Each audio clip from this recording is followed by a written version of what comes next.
mikrofon anda semua dalam keadaan off bagi melancarkan taklimat kita pada hari ini. Bagi memberkati majlis, marilah sama-sama kita menadah tangan mengaminkan bacaan doa yang akan dipimpin oleh Ustaz Zamzuri Muhammad. Dipersilakan. Assalamualaikum. Dengar tak? Ustaz terus. Ilah Sayyidina Muhammad sallallahu alaihi wasallam ala arwah abaihi wa ikhwanihi minal anbiya muslimin summa la arwah azwajihi wa zawjihi wa ashabihi wa tabi'in lahum bismillah summa la arwah walidina wa mu'allimina wa dhul haqqi wa jami'il muslimin al-fatihah. Bismillahirrahmanirrahim. Alhamdulillahirabbil alamin arrahmanir rahim maliki yaumiddin iyyaka na'budu wa iyyaka nasta'in ihdinas siratal mustaqim صراط الذين أنعمت عليهم غير المغضوب عليهم ولا الضالين آمين. بسم الله الرحمن الرحيم الحمد لله رب العالمين والصلاة والسلام على أشرف المرسلين وعلى آله وأصحابه أجمعين. اللهم إنك خلاق العظيم إنك سميع العليم إنك غفور رحيم إنك رب العرش العظيم إنك البر الجواد الكريم. Ya Allah, Engkaulah yang mempunyai segala kepujian. Engkaulah yang berhak menerima segala kepujian. Engkaulah yang berhak menerima segala kesyukuran. Engkaulah yang memiliki segala pemerintahan, di tangan Engkaulah segala kebajikan. Kepada Engkaulah kembali segala urusan. Allahumma karim, ya rahim, cucurilah rahmat dan rahmatmu ke atas program sesi libat urus ujian akhir sesi akademik sekolah kebangsaan contoh secara online ni. Ya Allah, Ya Rahman, Ya Rahim, Ya Fa'alul lima yurid yang diadakan pada hari ini. Kami juga memohon perlindungan daripadamu dari segala perkara yang boleh mencacalakan program kami ini, Ya Allah, dan daripada segala perkara yang melalaikan kami dan berbuat taat kepadamu, Ya Allah. Rabbana alaika tawakkalna wa alaika anabna wa ilaikal masir. Rabbana atina fid dunya hasanah wa fil akhirati hasanah wa qina azabannar. Wa sallallahu ala Muhammad wa ala alihi wa sahbihi ajma'in. Walhamdulillahirabbil alamin. Amin. Amin, amin ya rabbal alamin. Majlis merakamkan ucapan terima kasih kepada Ustaz Zamzuri Muhammad Saleh di atas pimpinan bacaan doa itu tadi. Hadirin, para guru dan ibu bapa yang dihormati sekalian, seterusnya marilah kita sama-sama mendengar ucapan alu-aluan daripada Yang Berusaha Encik Ramli Egafa, Guru Besar SK Kampung Contoh. Dipersilakan. Okay, terima kasih pengacara majlis. Bismillahirrahmanirrahim. Assalamualaikum warahmatullahi wabarakatuh. Selamat pagi semua. Yang berusaha penolong kanan kurikulum Cikgu Dayang Pujainun, guru-guru, ibu bapa yang saya hormati sekalian. Syukur Alhamdulillah hari ini kita akan cuba sampaikan maklumat tentang ujian akhir sesi akademik untuk tahun 2022 dan juga 2023, di mana kita akan mengakhiri sesi akademik kita pada ujung Februari ini. Maka bulan Mac nanti kita akan bermula dengan sesi pembelajaran yang baru, di mana anak-anak kita yang di tahun 1 akan naik ke tahun 2, dan begitulah seterusnya, yang di tahun 5 akan naik ke tahun 6 pada bulan Mac yang akan datang. Jadi untuk ujian akhir ini, ianya akan dicatatkan di dalam rekod anak-anak tuan-tuan dan perempuan, terutama yang tahun 6 yang akan melangkah ke tahun 6 yang akan melangkah ke tingkatan 1. Jadi apa-apapun apa yang akan tercatat di dalam ujian akhir ini akan dilihat dan juga dinilai oleh guru-guru sekolah menengah nanti. Jadi makanya kalau boleh anak-anak kita di tahun 6 terutamanya tidak juga dilupakan kepada anak-anak yang tahun 4 dan tahun 5. Jadi tahun 6 ni seboleh-bolehnya dalam ujian ini kena buat betul-betul buatlah sehabis baik. Soalan-soalan yang akan kamu jawab pada minggu hadapan ialah soalan-soalan yang datangnya daripada Kementerian Pendidikan Malaysia. Okay? Bukannya soalan-soalan yang dibuat ataupun dijana oleh guru-guru kita, tapi soalan-soalan ini didatangkan khas daripada Kementerian Pendidikan Malaysia. Jadi soalan ini sama di seluruh negara sebenarnya. Jadi anak-anak tahun 6, saya sangat berharap kamu akan membuat dan juga menjawab dengan yang terbaik supaya catatan markah yang akan kamu bawa di sekolah menengah nanti memperlihatkan sesuatu yang luar biasa, insya-Allah. Jadi saya rasa itu saja yang ingin saya sampaikan kepada tuan-tuan dan puan-puan. Mudah-mudahan apa yang kita dengar hari ini akan dapat tuan-tuan hayati dan fahami apakah yang perlu tuan-tuan lakukan dan apakah anak-anak tuan-tuan yang perlu lakukan semasa ujian itu nanti. Jadi itu saja yang saya ingin sampaikan. Sekian wabillahi taufiq wal hidayah. Assalamualaikum warahmatullahi wabarakatuh. Waalaikumsalam warahmatullahi wabarakatuh. Majlis merakamkan ucapan terima kasih kepada yang berusaha, Encik Ramli Eghafar, Guru Besar SK Kampung Contoh, di atas ucapan alu-aluan itu tadi. Hadirin sekalian, kita teruskan kepada sesi utama kita pada hari ini, iaitu taklimat mengenai ujian akhir sesi akademik. Ini nama terbaru untuk peperiksaan. Sebelum ini dikenali sebagai peperiksaan akhir tahun, peperiksaan pentaksiran sumatif, tetapi untuk yang terkini nama ujian kita ataupun peperiksaan kita dinamakan sebagai ujian akhir sesi akademik. Dengan ini saya menjemput dan mempersilakan yang berusaha Puan Dayangku Zainun Awangku Yusof, penolong kanan kurikulum untuk menyampaikan taklimatnya. Dipersilakan.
Okay, Assalamualaikum warahmatullahi wabarakatuh.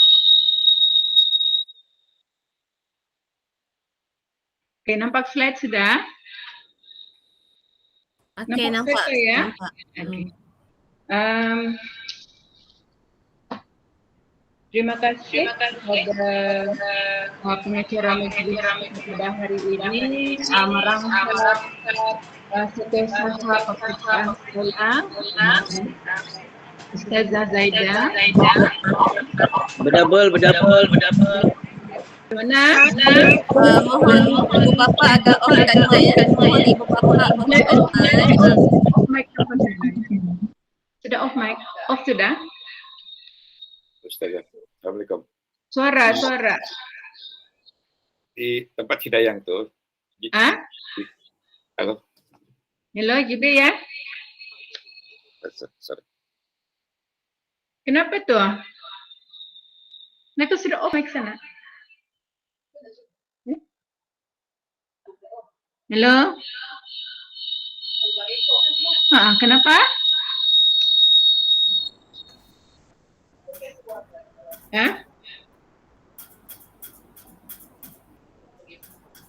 Okey. Halo. Boleh dengar? Boleh cikgu, boleh. Ya, Okey, boleh sudah? cikgu, boleh. Okey, sudah. Okay, clear. Okey, Clear, sudah. cikgu. Clear sudah? Boleh proceed. Yes. Okey. Kita mula lagi. Okay, Thank you. Terima kasih kepada pengacara kita pada hari ini, merangkap setiausaha peperiksaan sekolah, Ustazah Zaida. Terima kasih juga kepada Ustaz Zamzuri dengan doa tadi. Moga perjumpaan kita pada hari ini diberkati. Assalamualaikum warahmatullahi taala wabarakatuh. Kepada yang berusaha, Tuan Guru Besar kita, Encik Ramli Abdul Ghaffar, kepada penolong kanan hal ehwal murid, Cikgu Nur Hayati, kepada rakan-rakan guru dan kepada semua ibu bapa yang sudi meluangkan masa bersama kita pada hari ini. Diucapkan sekali lagi ribuan terima kasih. Apa dia? Nampak slide? Nampak slide kah? Hello? Tiada, cikgu. Kena present. Tiada? Kejap. Nampak Kejap, cikgu. ha? Tadi saya rasa ada ibu bapa yang tertekan presenting juga selepas Cikgu Dayang. Saya harap ibu bapa tidak tekan apa-apa lah. Jadi sekarang kosong tak ada yang punya. Tidak nampak? Dia kosong tak punya lu tadi. Tiada? Ada cikgu. Kejap. Tidak. Oh, ndak ada. Belum kelihatan. Kajap, mengunjar lo.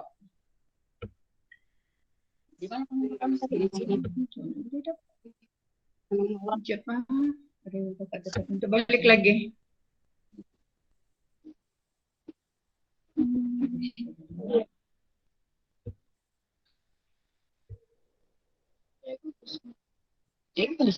Bukan ini.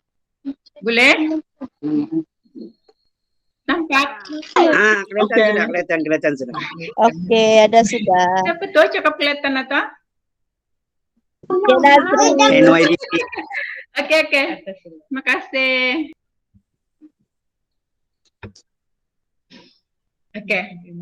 Okey sudah. Tapi kenapa terus terima kasih ni? Scroll naik ke atas. Okey. Jap. Dapatan rahsia.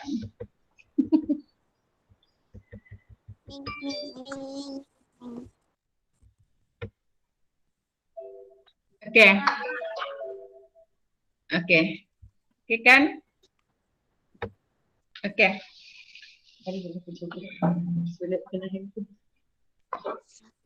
Okey, kita mulakan taklimat kita pada hari ini.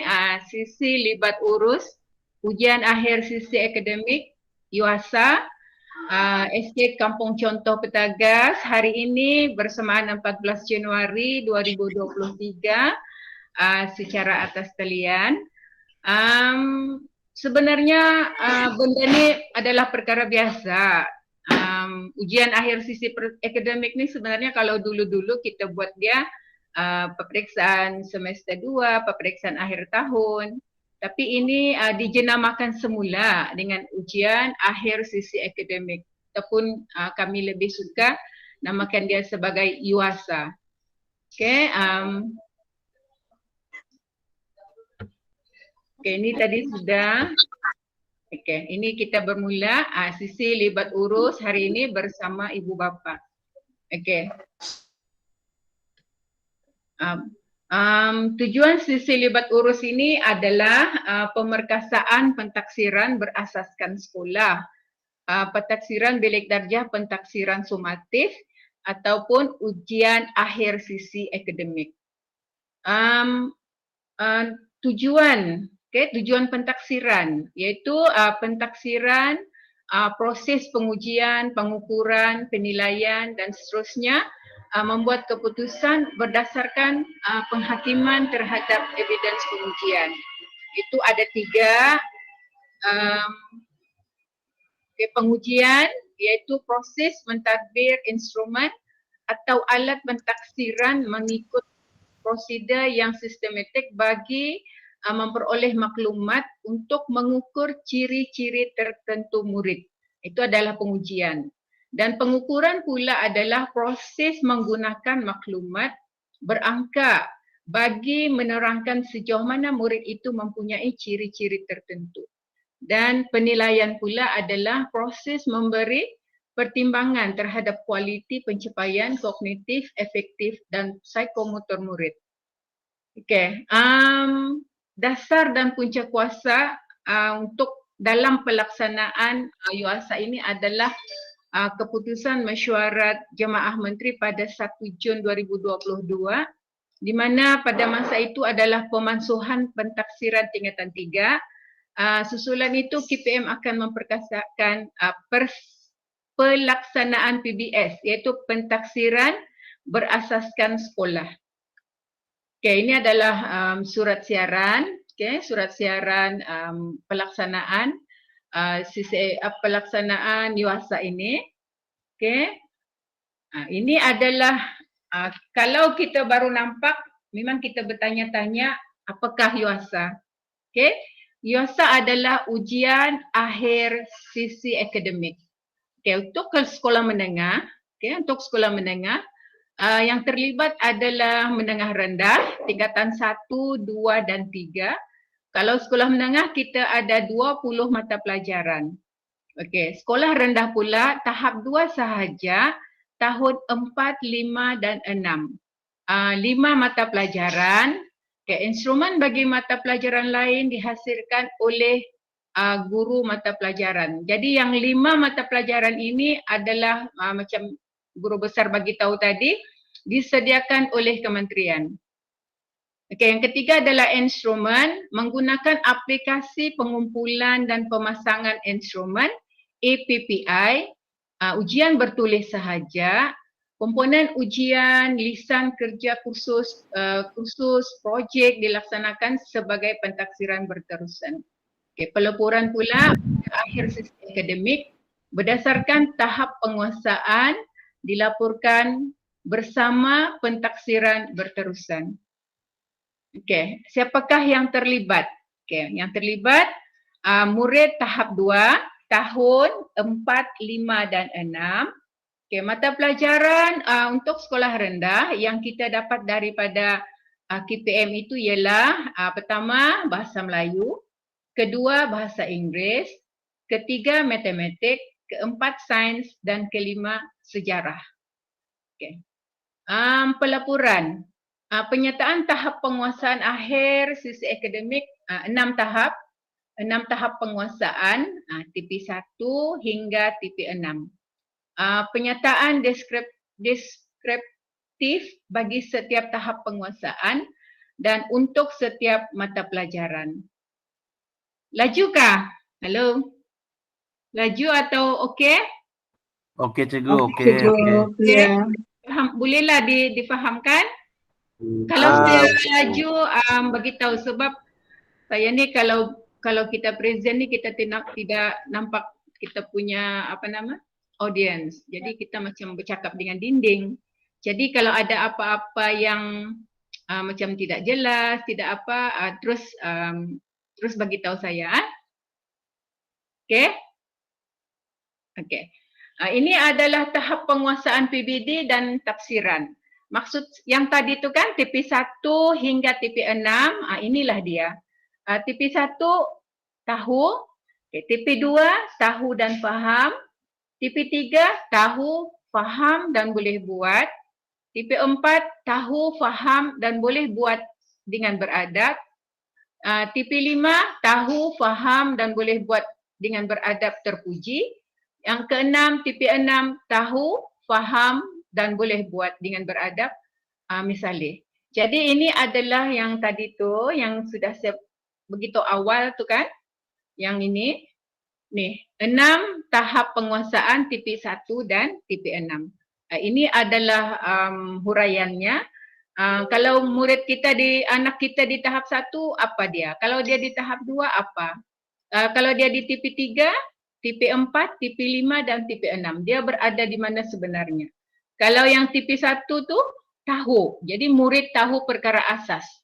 Okay, kalau dia sudah tahu perkara asas, boleh melakukan kemahiran asas, kita akan anjakkan dia kepada TP2, iaitu tahu dan faham. Bila di sini pula murid menunjukkan kefahaman, boleh menukar bentuk komunikasi kepada penterjemahan. Maksudnya dia boleh faham dan boleh terangkan. Okay, bila sudah anak kita berada di tahap 2, di TP2, kita anjakkan lagi dia ke TP3. Ke TP3 ni dia macam kira sederhana lah. Macam kalau di sekolah, kita rasanya memang sangat perlu untuk menganjakkan murid kita semua berada di dalam TP3. Jadi yang berada di TP3 ini ialah murid menggunakan pengetahuan untuk melaksanakan sesuatu kemahiran pada suatu situasi. Jadi maknanya dia di tahap yang sederhana. Di tahap yang sederhana. Bila dia sudah berada di TP3, kita akan anjakkan dia lagi ke TP4. Bila dia berada di TP4 ni, dia lebih tahu, faham dan boleh buat dengan beradab. Maksudnya, murid melaksanakan sesuatu kemahiran dengan beradab, iaitu mengikut prosedur atau secara sistematik. Jadi bila dia berada di TP4 ni, yang memang sudah berada di tahap yang macam mana selesa. Dan kita boleh anjakkan dia ke TP6 jika sekiranya murid itu boleh sudah melaksanakan suatu kemahiran pada situasi baharu. Maksudnya dia boleh sudah mengolah sendiri tanpa bimbingan dari guru lagi. Dan bila berada di TP6 memang dia yang terbaik lah. TP yang tinggi dan yang terbaik. Maksudnya bila di sini murid itu dia boleh sudah berupaya menggunakan pengetahuan dan kemahiran sedia ada untuk digunakan pada situasi baharu. Dia boleh mengolah sendiri. Dia boleh mengolah sendiri sudah kemahiran pengetahuan yang dia ada dan dia lebih bersikap positif, kreatif dan inovatif serta boleh dicontohi. Maksudnya dia boleh membimbing sudah rakan-rakan yang lain. Itu adalah kita punya perjalanan taklimat tu tadi sebenarnya sudah sampai di sana, tapi ini adalah antara soalan-soalan yang kita terfikir. Jadi disediakanlah di sini supaya apa yang kita rasa kita mau tanya, kita sudah sediakan di sini. Maksudnya yang pertama adalah soalan 1, apakah yang diukur dalam ujian akhir sisi akademik? Jadi kalau ibu bapa terfikir untuk bertanyakan soalan ini, kita sudah sediakan jawapan. Maksudnya soalan 1, jawapan 1 adalah mengukur elemen kognitif murid. Kalau soalan 2, apakah soalan ujian sisi akhir akademik bagi SJKC dan SJKT, sekolah Cina dan sekolah Tamil ni dibuat dalam bahasa ibunda? Jawapannya ya. Macam tu. Jadi kalau soalan 3, adakah jadual spesifikasi ujian SU? Memang ada sebab soalan ini adalah disediakan oleh kementerian. Jadi apakah KPM akan menyediakan instrumen pentaksiran bagi pentaksiran pada pertengahan sisi akademik? Maksudnya pertengahan sisi akademik ni adalah yang kalau kita dulu semester pertama. Tidak, sebab UASA ini cuma soalannya disediakan di akhir sisi akademik sahaja. Kalau yang pertengahan tu sekolah yang buat sendiri. Tidak disediakan oleh KPM. Adakah ujian akhir sisi akademik menjurus kepada pembelajaran berorientasikan peperiksaan? Jawapannya adalah tidak. Kerana dia adalah bersifat somatif dan PBD. Maksudnya dia adalah berdasarkan kepada konsep pentaksiran tentang pembelajaran. Soalan 6, mengapakah KPM menyediakan instrumen pentaksiran bagi 5 mata pelajaran sahaja? Penekanan kepada 5 mata pelajaran ini adalah selaras dengan hasrat pendidikan rendah yang tertumpu kepada penguasaan 4M. Membaca, menulis, mengira dan menakul. Di samping menitik beratkan perkembangan dalam mata pelajaran sejarah bagi membentuk jati diri dan yang merupakan antara syarat wajib lulus dalam peperiksaan SPM. Kenapa sejarah tu sekarang sudah dijadikan dalam 5 mata pelajaran teras itu? Sebabnya nanti bila dia sekolah menengah, sekarang ni SPM syaratnya wajib lulus sejarah. Macam kalau dulu wajib lulus bahasa Melayu sahaja, tapi sekarang ni kita kena wajib lulus sejarah juga. Okey. Lagi ujian akhir sesi akademik hanya melibatkan ujian bertulis sahaja. Bagaimana pula dengan pentaksiran bagi kemahiran lisan, kerja kursus, projek dan lain-lain? Dilaksanakan dalam pentaksiran berterusan. Maksudnya dilaksanakan dalam pentaksiran bilik derja. Bilik derja bersama dengan guru-guru. Okey. Soalan 8. Adakah tahap penguasaan murid bagi satu mata pelajaran itu bergantung hanya kepada ujian akhir sesi akademik? Maksudnya jawapannya tidak. Penguasaan murid dalam sesuatu mata pelajaran akan dilaporkan secara berasingan. Pelaporan kedua-dua pentaksiran iaitu berterusan dan sumatif menggunakan tahap penguasaan TP1 dan TP6. Adakah perlu diadakan peperiksaan percubaan bagi ujian akhir sesi akademik? Tidak perlu. Tidak perlu. Sebabnya tidak perlu, murid-murid sudah dibagi PBD. Maksudnya ujian pentaksiran berterusan. Ini adalah untuk PPKI, untuk pendidikan khas. Jadi kita skip sajalah kan, sebab untuk PAPR ini, pentaksiran alternatif pendidikan rendah ini ditangguhkan. Ditangguhkan untuk masa ini dan mungkin akan dibuka pada masa yang akan datang, tapi kita pun belum tahu bila masanya. Jadi kita skip saja slide ini.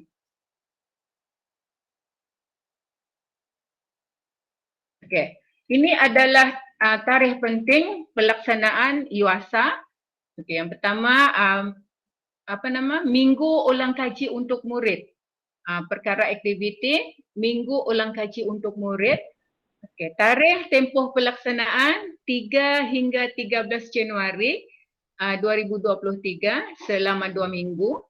Bilangan 2, pelaksanaan pentaksiran sumatif ataupun UASA mata pelajaran teras tahap 2. 16 hari bulan hingga 19 Januari 2023 selama 1 minggu. Yang ketiga, perekodan pentaksiran berterusan 19 Januari hingga 9 Februari 2023 selama 3 minggu. Dan yang bilangan 4, hari pelaporan kita cadangkan. Ini cadangan sahaja dan mungkin tarikh ini boleh berubah. Tarikh cadangan kita adalah 10 Februari 2023 pada hari Jumaat. Ini akan dimaklumkan bila-bila masalah. Akan dimaklumkan jika ada sebarang perubahan, akan dimaklumkan kepada ibu bapa. Tindakan ibu bapa. Pertama ialah menyediakan alat tulis yang mencukupi. Yang kedua, memastikan anak mengulang kaji di rumah. Yang ketiga, memastikan anak hadir ke sekolah. Ini penting. Ini adalah yang utama. Memastikan anak hadir ke sekolah. Yang keempat, mengambil tahu jadual waktu ujian akhir sesi akademik. Yang ini nanti akan ditunjukkan kemudian dan sudah juga dikongsikan di dalam grup WhatsApp kelas masing-masing.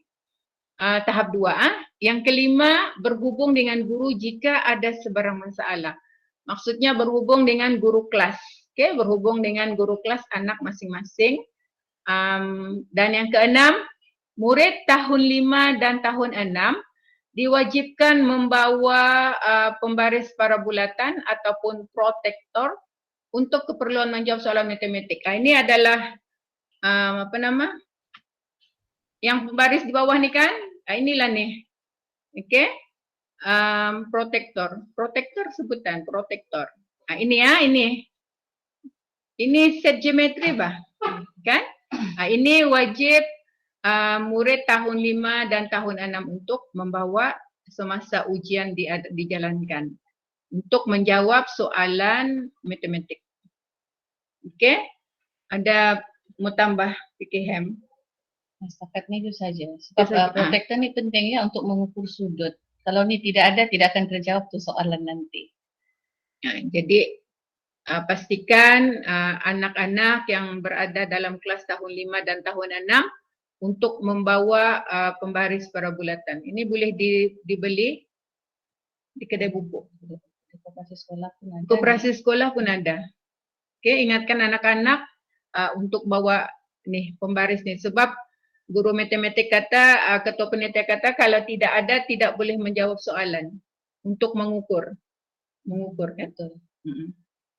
Jadi di sini kalau ada apa-apa ibu bapa yang ingin bertanya, mana tahu ada yang keperluan atau ada yang perlu ditambah ke rasanya yang guru-guru tidak nampak, bolehlah kita buka untuk pertanyaan, dan kalau saya tidak terjawab nanti ada juga setiausaha, guru matematik boleh tolong menjawab. Okey? Silakan ibu bapa kalau ada apa-apa yang perlu dipersoalkan untuk tindakan ibu bapa.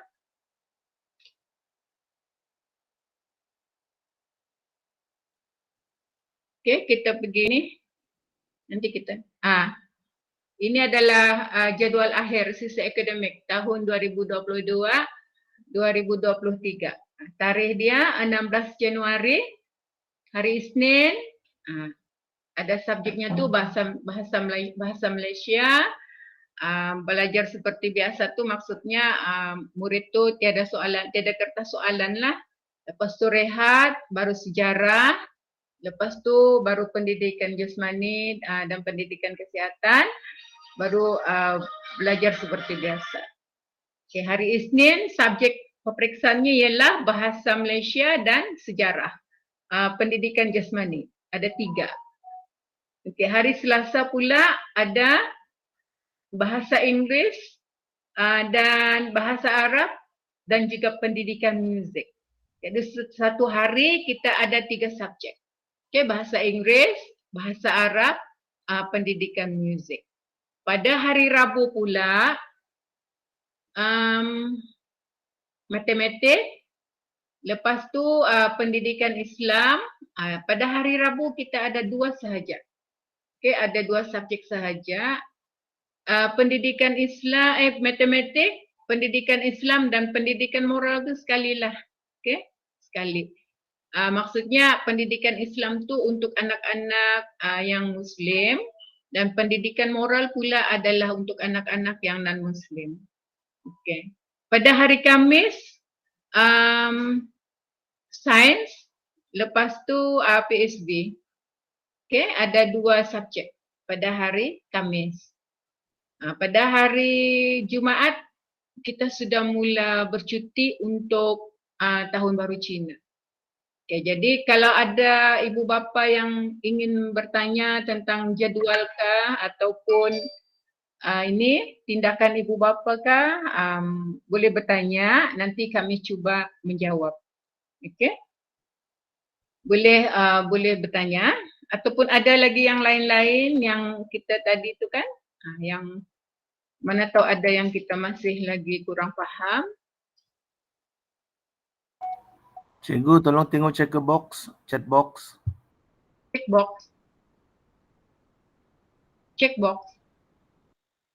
Yati. Ya, ada soalan daripada ibu bapa ni. Ada chat. Isyo tolong jawab, tolong cek. Isyo saya tak boleh buka tu. Oh, okey, kejap. Kan? Kejap. Kalau kami tengok. Selain dari mata pelajaran, soalannya di-download dari APPI. Okey, untuk makluman ibu bapa lah kan, sebab saya rasa yang bertanya ni cikgu ni. Dia tahu APPI ni maksudnya laman web yang kami diminta untuk download soalan daripada KPM. Bagi mata pelajaran lain, adakah soalannya disediakan oleh sekolah?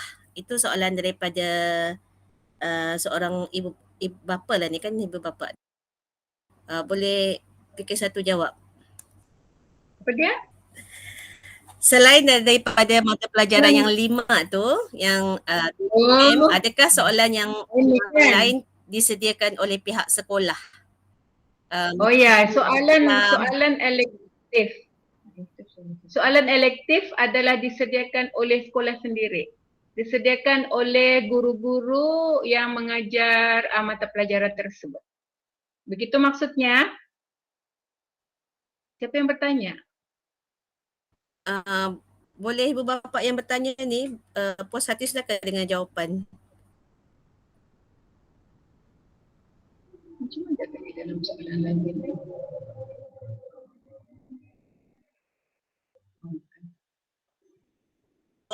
Okey, soalan pula.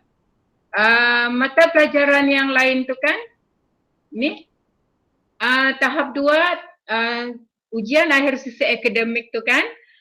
Untuk sekolah rendah, tahap 2 iaitu tahan 4, 5 dan 6. 5 mata pelajaran sejak kita download daripada APPI, manakala mata pelajaran lain dihasilkan oleh guru mata pelajaran di sekolah. Maksudnya kalau mata pelajaran lain tu kita namakan dia mata pelajaran elektif, iaitu pendidikan seni, PGK, pendidikan agama Islam, muzik, RBT, itu semua pendidikan moral, pendidikan Islam, semuanya disediakan oleh guru mata pelajaran yang ada di sekolah. Macam tu. Boleh? Jawapan saya tu adakah menjawab? Ada lagi satu soalan. Ada lagi dalam chat. Salam cikgu, adakah ujian ini akan diambil kira untuk penentuan masuk ke tingkatan 1 bagi murid tahun 6? Mau diulang soalan? Maksudnya adakah markah ujian ini penentuan masuk ke diambil, tingkatan 1? Bukan penentuan masuk ke tingkatan 1. Kelasnya memang kalau di sekolah rendah, kalau sudah habis tahun 6 memang pergi ke tingkatan 1. Tapi ujian ini, markah ujian ini diguna pakai untuk penentuan kelas di sekolah menengah. Markah PBD ni kan, markah ujian UASA ni diguna pakai untuk penentuan kelas di sekolah menengah. Kan di sekolah menengah masih lagi ada streaming yang murid A, kelas B, kelas C. Jadi markah dalam ujian yang kita bawa dari markah ujian daripada sekolah rendah ni, kalau kita bawa ke sekolah menengah, dia penentuan untuk kelas. Okey, penentuan untuk kelas. Kalau untuk masuk ke sekolah menengah, habis saja tingkat. Yang penting ada tahun 6. Yang penting ada surat lepas tahun 6 tu, dia boleh sudah masuk ke sekolah menengah tingkatan 1. Tapi yang markah ujian ini diguna pakai oleh guru-guru untuk menentukan kedudukan kelas di sekolah menengah. Okay. Adakah itu menjawab? Saya ada nama ke yang tu? Yang chat kita. Yang bertanya tadi? Ya, siapa? Namanya siapa? Puan Zuriani Haji Hamdin. Oh, Puan Zuraini? Ya. Zuraini. Puan Zuraini, adakah jawapan saya itu menjawab soalan Puan? Ya, menjawab. Terima kasih cikgu. Menjawab? Okey, makasih. Zai, yang menyoal tadi yang pertama siapa nama? Dia pakai GPN punya ID. Oh, orang GPN tu siapa? Siapa lagi tu? Assalamualaikum Kak. Januar Saya kali ya? Emi. Januar lagi tadi. Emi Rendra. Emi Rendra. Oh, wait Tuan. Kenapa sana bertopok? Enggak apa Kak, Lama dah dengar suara. Tuan, betulkah jawapan tadi? Menjawabkah? Alhamdulillah, betul. Bukan betul, ngam betul. Makasih. Okey. Ngam lah. Mana boleh anda cakap dengam. Okey, terima kasih sudi bersama kami di Google Meet hari ini. Okey, ada lagi di chat, Jai? Setakat ni tiada, tapi untuk makluman ibu bapa, saya share sekali lagi link kehadiran di chat. Link kehadiran, tolong isi kehadiran, boleh buka chat dan tekan link untuk isi kehadiran. Bukan begitu mahal yang bergambar untuk laporan kita. Okay, ada apa-apa lagi yang ibu bapa ingin persoalkan, ingin bertanya untuk taklimat kita pada hari ini? Puan Zuraini mohon share slide. Slide yang mana tu kami tidak ni. Kalau share jadual sebenarnya sudah kami share di grup kelas, tetapi ada yang minta di share sekali lagi. InsyaAllah nanti saya minta guru kelas share lagi lah jadual peperiksaan. Dan ramai yang bertanya bawa buku atau tidak. Bawa buku atau tidak. Saya rasa Hem ni yang patut jawab ni. Boleh tolong Hem. Kejap. Ada PKM sini. Kita pergi tengok jadual dulu.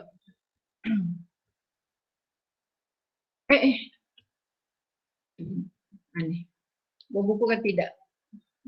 Ada PKM.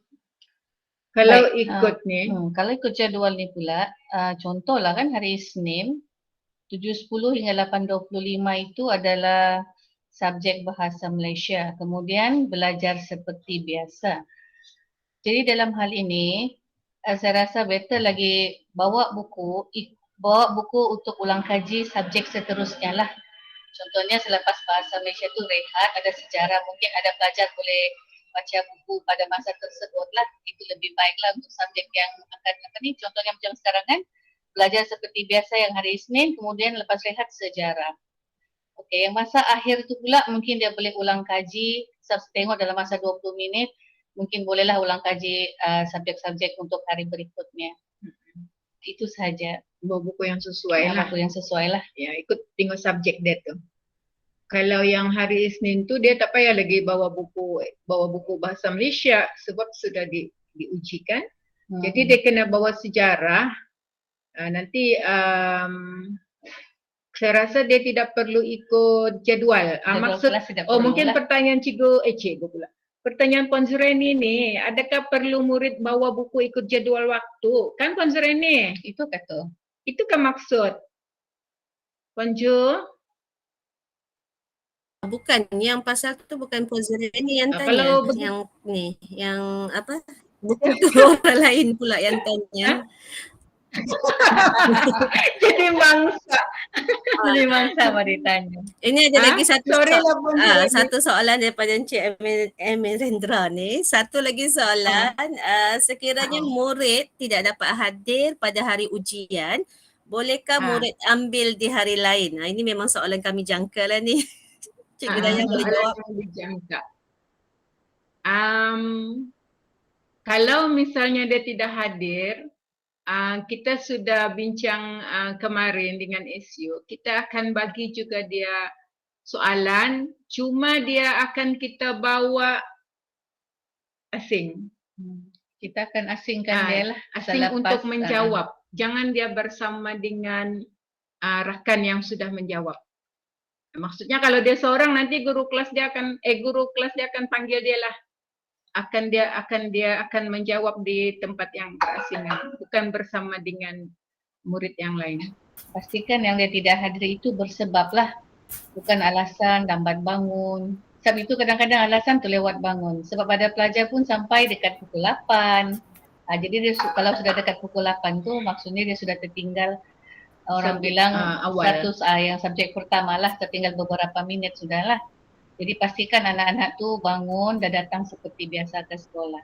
Kecuali dia betul-betul memang sakit, tidak dapat bersama, maklumkan dengan guru kelas lah melalui surat lah, buat satu surat rasmi kepada sekolah. Untuk makluman pihak kami lah. Jadi memang kita akan bagi soalan kepada murid yang tidak hadir. Ini sudah kita bincang bersama dengan setiausaha. Jadi kita tidak akan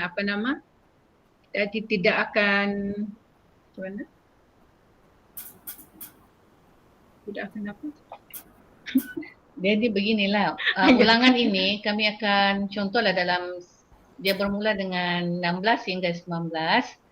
kemungkinan dia ada tidak hadir lah mungkin 1 atau 2 hari disebabkan mungkin dia sakit dan sakit dia ini mungkin menjangkit, contoh jam COVID, tangan, kuku dan mulut, itu dia sepatutnya kuarantin lah dan akan diulang selepas tahun baru Cina lah cuti. InsyaAllah dalam 25 tu kami akan buat ulangan kepada pelajar-pelajar yang tidak hadir.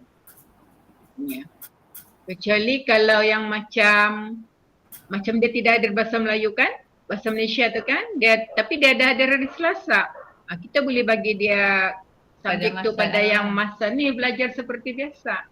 Macam tu. Tapi kalau dia macam yang cuti kuarantin tu, kita kena cari masalah untuk dia dapatkan semua soalan semula. Macam tu. Okay?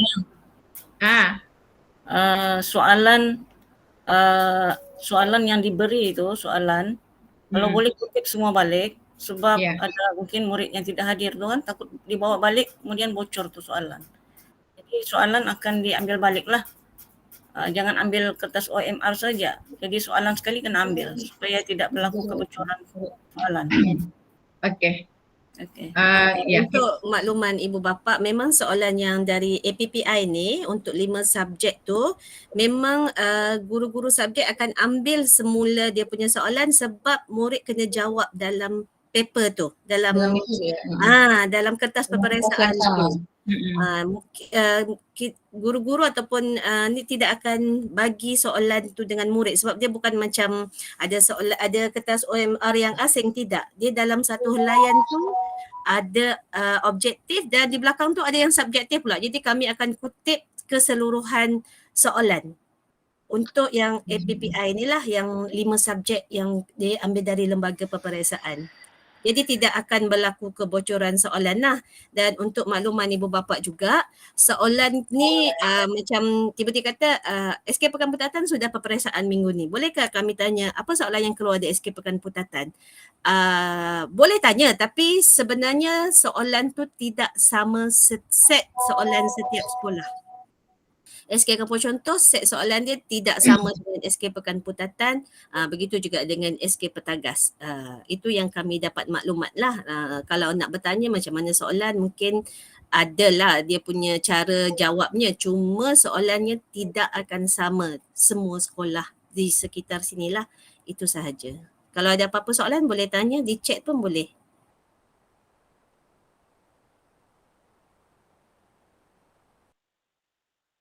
Ada yang bertanya boleh senaraikan 5 subjek APPI. Jap.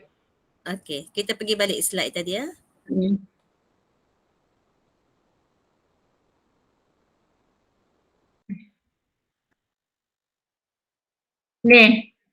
Ini adalah mata pelajaran yang kita download daripada APPI.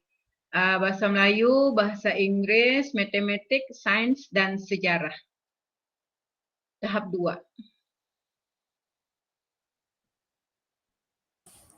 Okey, ini yang 5 yang kami memang download soalan daripada lembaga peperiksaan lah.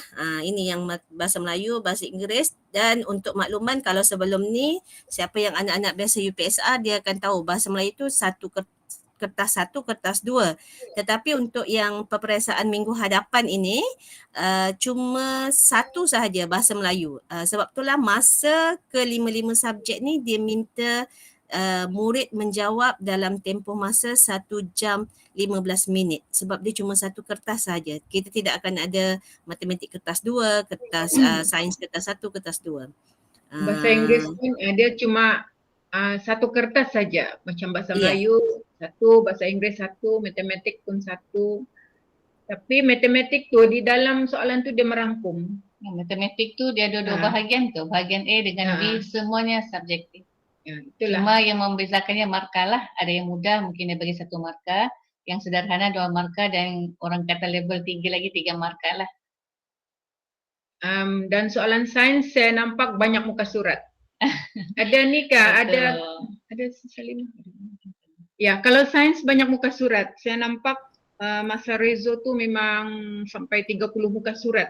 28. Tahun 56 28 muka surat. 28 muka surat. Sains. Itulah. Saya nampak itu sejarah macam biasa kan? Bahasa Inggris pun merangkum juga walaupun dia cuma satu kertas sahaja, tapi di dalam tu dia sudah combine-kan sekali. Objektif dengan, tapi dia guna dia atas nama satu sahaja, bukan lagi macam dulu BI1, BI2. Okey. Jadi ada lagi dalam chat? Ada yang minta share slide. Ada ibu bapa yang minta. Macam mana tu? Beritahu kami apa yang dia mau. Ini kalau slide ni kami boleh bagi nanti mungkin yang dia mau tu ini boleh. Ini atau ini kita kena. Saya rasa nanti Puan Zuraini lah kan yang PM ke saya lah. Puan Zuraini yang minta slide. Sebab ada yang tiada kaitan ni, nanti dia bagi berat pula telefon. Ada soalan sejarah banyakkah? Sejarah banyak. Ini tindakan ibu bapa dengan inilah boleh. Kan? Ini lagi boleh, terima kasih. Okay, kalau ada lagi dalam chat, kita teruskan. Tapi kalau macam tiada sudah, kita sampai ke sinilah. Okay. Ada apa-apa soalan lagi? Sejarah banyakkah? Mana boleh bagi soalan bocor? Mana boleh bagi soalan bocor? Boleh apa? Kalau tidak, boleh bercakap, bukan mikrofon.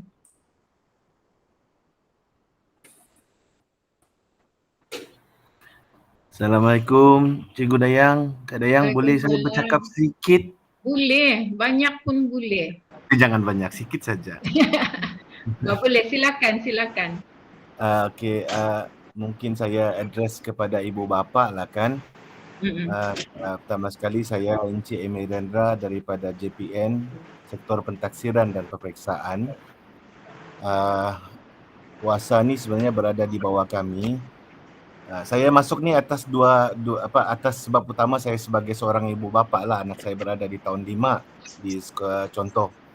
Okey, tapi saya diminta untuk bersuara oleh pegawai meja UASA ini sendiri, Puan Sharifah daripada JPN SPP, berkaitan dengan pelajar-pelajar tahun 6 yang akan menduduki UASA sebab ada beberapa kekeliruan yang berlaku di sekolah-sekolah lain, bukan contoh lah maksudnya.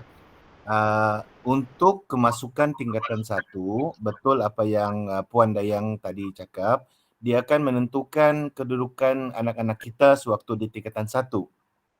Tetapi untuk kemasukan ke sekolah-sekolah kawalan, contoh dia sekolah-sekolah MRSM, sekolah agama, SMKA, sekolah-sekolah yang kemasukannya dikawal lah, bukan sekolah harian.